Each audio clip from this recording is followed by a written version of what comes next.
All right, everybody, welcome back to another video. So I wanted to talk about something today, and that is do with what you have. So one thing I see in a lot of businesses, and that's just from an IT level, right, is a lot of business owners, small business owners, they want to go out and they want to purchase all kinds of new toys or new tools, and they don't want to use what they have, or they have this massive budget from the get-go.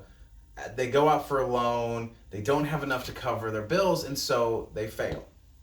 Now, not saying it's every business, but what I'm saying to you is when you're planning a business, do with what you have. If you are starting a business, and now we're talking small too, we're not talking like I'm going to go out and hire 50 employees or things like that, because obviously, there are certain industries where you do have to buy some equipment. So what I'm going to do, so going through purchasing ComputerWorks here, purchasing this business, I went through and thought of all the cool things that I wanted, right? And that was at a location that I was looking at. I was going to have a learning zone. I was going to have all this. I was going to have that, this room, this equipment, that equipment. And I looked at it and I priced everything out, and it was going to be like $25,000. I was like, I don't think I need that. Not to mention the place that I looked at, we ended up not going to. So then I quickly sat down and was like, you know what? A lot of this stuff I can do without. So I went through and I knocked it out. I knocked down to $10,000. And I was still buying a lot. I was still buying a lot of brand new equipment.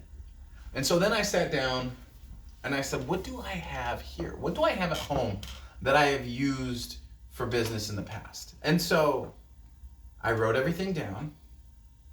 I cross-referenced it with what I had already and what I had priced out. And I saved myself about, I don't know, I think it was about $8,000. So I turned around and spent $2,000 on equipment, desks, printers, a couple monitors, and some other things. I don't actually think I spent $2,000. No, I think I spent about $1,000 at the end of it. And so, that's amazing to go from starting at 20 and then getting down to $2,000 or $2,500. I don't even remember, just because it's been such a whirlwind.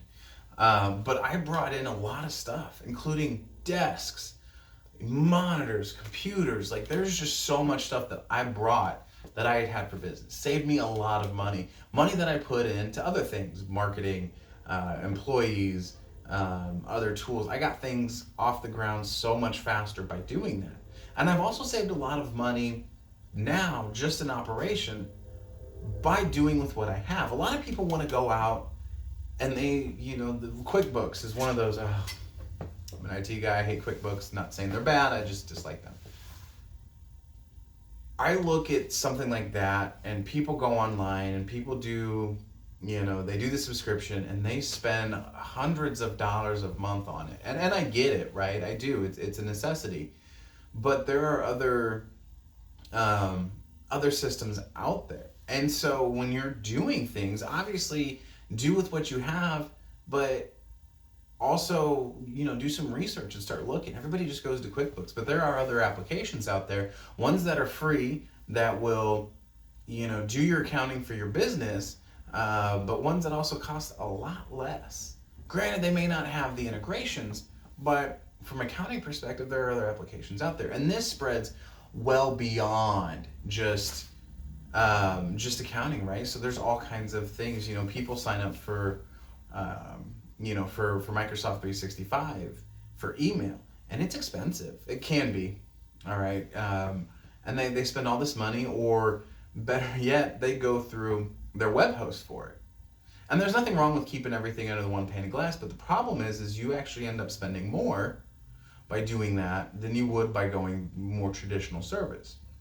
And so, speaking just more from a tech side, those are things that I see, people doing, mistakes that I see people make all the time. Heck, I even do that, right? So, I signed up for QuickBooks and quickly realized that I'm not using 99% of what I'm paying for. So I went out and I actually used an older version that was still supported. It's still supported.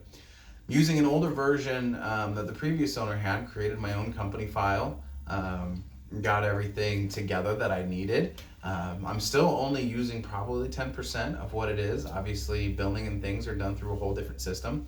But at the end of the day, I'm saving myself a massive chunk of money, which is incredibly important too. I mean, if you think about it, where we're at, my industry, we are not recession proof. By no means are we recession proof.